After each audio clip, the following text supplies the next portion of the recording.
করছি। যখন তাদের যৌবন সন্ত্রাসের যৌবন, সেই সময় আমরা তাদের প্রতিহত করেছি।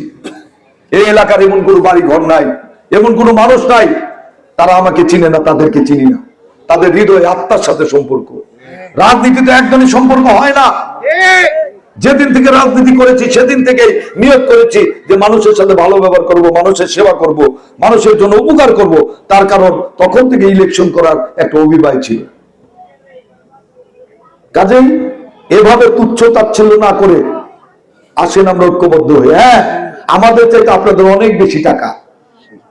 আজকে বলা হয় যে মানে মানে তাদের অনেক টাকা। আপনি তো মানে 60-70 লাখ টাকার গাড়ি নিয়ে ঘুরে, আমি এরা 15 লাখ টাকা আমার বুঝে গাড়ি কিনে দিছে, সেটা মনে সমালোচনা করে। আরে ভাই, আমার বোনরা তারা ঢাকা বিশ্ববিদ্যালয়ের ছাত্রী ছিল। একজন আমেরিকা থাকে, একজন লন্ডন থাকে, আর একজন বড় অফিসার, এসপির পদমর্যাদার উপরের বড় অফিসার। আমি নিজে একজন গ্রাজুয়েট। আমাদের কেন এত অবহেলা করে? আমরা সেই 1976 সাল থেকে বিল্ডিং এ বসবাস করি। অনেকে তো 3 ঘর থেকে কেবল বিল্ডিং করা শুরু করছে। কাজেই এই ধরনের কথা বলবেন না। আমি অত্যন্ত, আমার নেতা যিনি, তাকে আমি সম্মান করি। তারও উচিত যে তিনি সম্মানটা বজায় রাখবেন, তার কর্মীদেরকে নিয়ন্ত্রণ করবেন। এখানে পিতা মাতা তুলে অনেক কথা বলা হয়েছে, আমি এগুলো বলতে চাই না, আবেগে বলতেছি। আমার আব্বাকে বলে যে সেটা কি আওয়ামী লীগের নেতা ছিল। আরে আমার আব্বা যেদিন মারা যায় সেদিনও তো সিলেমপুর ইউনিয়ন বিএনপির স্থায়ী সভাপতি, উপজেলা বিএনপির সিনিয়র যুগ্ম আহ্বায়ক। অথচ তাকে নিয়েও একটা মৃত মানুষ নিয়ে বিষোদ্গার করে। তারা কি পরিমাণ দলীয় হয়ে গেছে ভাইরা আমার। এসব কথা বলবেন না। সবার ইতিহাস কিন্তু আমরা জানি যে কারা কিভাবে ভাঙ্গা ঘর থেকে এমপি মন্ত্রী হয়েছিলেন, আমরা কিন্তু জানি। আপনাদের টাকার উৎস এখন কোথায়? কাজেই কারো বাপ মা তুলে, ভাই বোন তুলে, বউ তুলে কোনো কথা বলবেন না। তারা কেউ রাজনীতি করে না। আমরা চাই যে আমাদের যে প্রতিপক্ষ অদৃশ্য শক্তি, সেই আওয়ামী লীগকে আমরা মোকাবেলা করতে চাই। জামাতের অপরাজনীতিকে আমরা মোকাবেলা করতে চাই। যে জামাত স্বাধীনতা যুদ্ধে বাংলাদেশের বিরোধিতা করেছে, আজ তো তারা ক্ষমা চায় নাই। আজকে তারা ক্ষমতায় যাওয়ার স্বপ্ন দেখছে।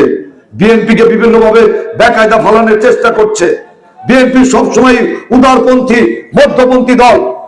বিএনপি একমাত্র দল যিনি শহীদ প্রেসিডেন্ট জিয়াউর রহমান সংবিধানে সংশোধন করেছিলেন আল্লাহর উপর অগাধ বিশ্বাসের উপরই দেশ পরিচালিত হবে।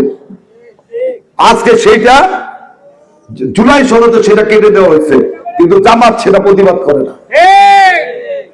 জামাত ইসলামী প্রকৃত ইসলামী নয়, প্রকৃত ইসলাম নয়। আজকে হেফাজতের আলেমরা বলছে জামাত ইসলাম হলো মওদুদ ইসলাম। হেফাজতটা বলছে, আমি বলি নাই, হেফাজতের আমির বাবুনগরী, তারা বলছে যে সত্যিকারের ইসলাম হচ্ছে নবী করিম সাল্লাল্লাহু আলাইহি সাল্লামের ইসলাম।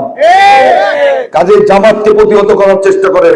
আমি আবারও বলতে চাই, আমি একটা কথাই বলতে চাই, আমি যে জায়গায় গিয়েছি, যে জায়গায় ঘুরেছি, আমাকে অনেক জায়গা থেকে বলেছে যে ভাই আপনারা নাকি 10 কোটি 5 কোটি টাকা দিয়ে বসিয়ে দিব, আপনি টাকা খেয়ে কিন্তু বলে বললেন না।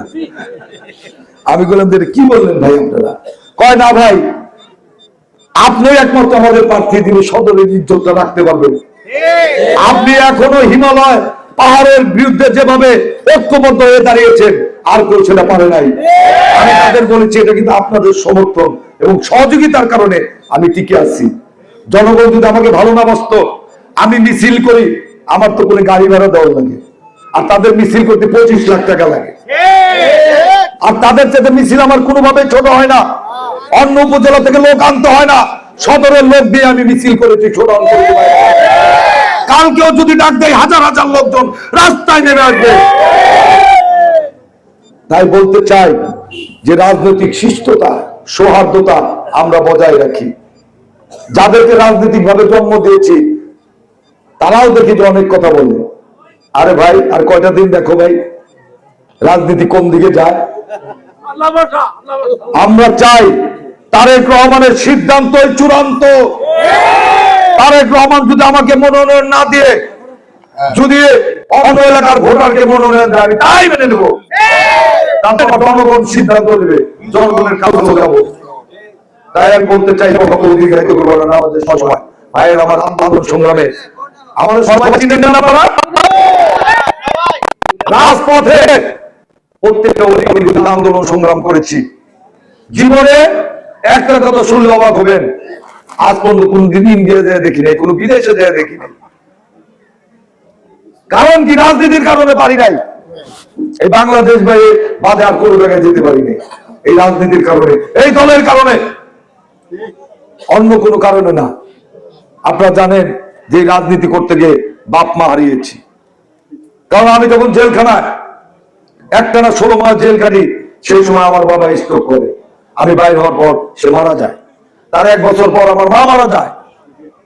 তারা আমার রাজনীতির অনেক কিছু করেছে আমার জন্য, আমাকে উৎসাহ দিয়েছে, প্রথম দিকে বাধা দিয়েছে। যখন দেখেছে না ছেলেকে আর পারা যাবে না, তখন তারা টেনশন করেছে, চিন্তা করেছে। এই আওয়ামী লীগের অত্যাচারের সময় বাসার থেকে যখন বের হয়েছি, মা যখন বেঁচে ছিল আয়াতুল কুরসি বলে ফুদিয়ে দিয়েছে। এইভাবে রাজনীতি করেছি যে বাসায় ফিরতে পারবো কিনা, আওয়ামী লীগ সন্ত্রাসীরা মারবে, ছাত্রলীগ মারবে, পুলিশ ধরবে, তারপরে কিন্তু আমরা রাজনীতিটা বাদ দেই নাই। 2007 সালে র্যাব আমাকে ঢাকা থেকে ধরে নিয়ে আসে, একটা মাত্রই কারণ ছিল, আপনারা জানেন তারেক রহমানকে অ্যারেস্ট করা হয়েছিল 2007 সালে অন-11-এর সরকার। আমি তখন কিছু বুঝি নাই, টকবুকের তরুণ, আমি কিছু না বুঝাই আমার এলাকার 30-40 জন, অন্য কোনো এলাকার 30-40 জন ছেলে পেলে নিয়ে থানার সামনে দিয়ে মিছিল বাইক করে নিয়ালাপন বলতে গেছি, তারেক রহমান গ্রেপ্তার কেন, অমুক জবাব চাই। আমি তো বুঝতে পারি নাই যে আর্মি সরকার হয়েছে। তারপর আর্মি এমন পাগল হয়ে গেল, আমার বাসায় তছনছ করলো, আমি যে ক্লাবে বসি সেটা তছনছ করলো। আমি ঢাকায় পালিয়ে গেলাম। হান্নান স্যার, তখন হান্নান স্যার কথা মনে আছে, তিনি বিএনপি ব্রিফিং করতেন, তার বাসায় বসে থাকতাম। সেখান থেকে আমাকে ট্যাগ করে ধরে আনলো, ধরে এনে আমাকে মির্জাপুরে এক খেতে নিয়ে যাওয়া হইলো। সেখানে নিয়ে আমারে বললো ওযু করো, তবে ক্রসে দিবি। আমি বললাম ভাই কেন ক্রসে দিবেন ভাই? কান্নাকাটি শুরু করছি, আমি তো খারাপ কাজ করি নাই। পরে কয় ই পর দোয়া দৌড় পর, আমি না দোয়া দৌড় পর, আমি মূল্য এমনি বেচতে দেবো, আমি কোনো অন্যায় করিনি। তারপরে 7-8টা ফাঁকা রাউন্ড করলো।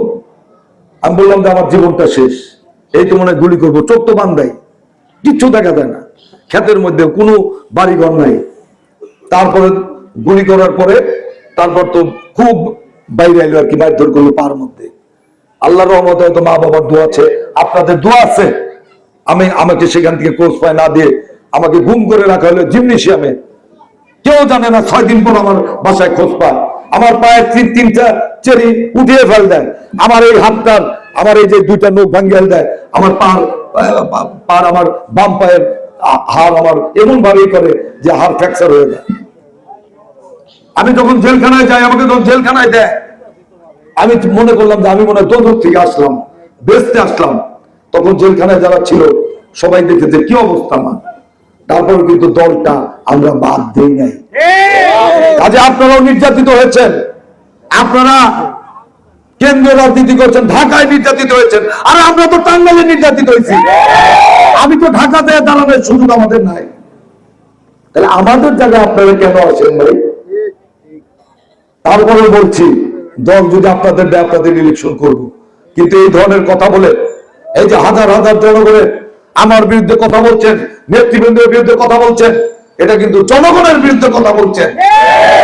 জনগণ যদি অন্য মুখ নেয় তাহলে কিন্তু আপনারা নমিনেশন পাওয়ার পরও আমরা সবাই চেষ্টা করেও কিন্তু অনেক কঠিন হবে ভাইয়ের আমার। তাদের সংযত হয়ে যান। বিএনপিতে কে বড় নেতা, কে কত আন্দোলন সংগ্রাম করেছে, কে কত বড় মানে কি বলবো পলিটিক্যাল মাস্টার, আমরা কিন্তু সব জানি ভাইয়ের আমার। কাজে আমাদের এগুলা দেখাবেন না। আমরা বলতে চাই শান্তিপূর্ণ পরিবেশ বজায় রাখুন। ইনশাআল্লাহ দল যাকে মনোনয়ন দেবে আমরা তার ইলেকশনই করব।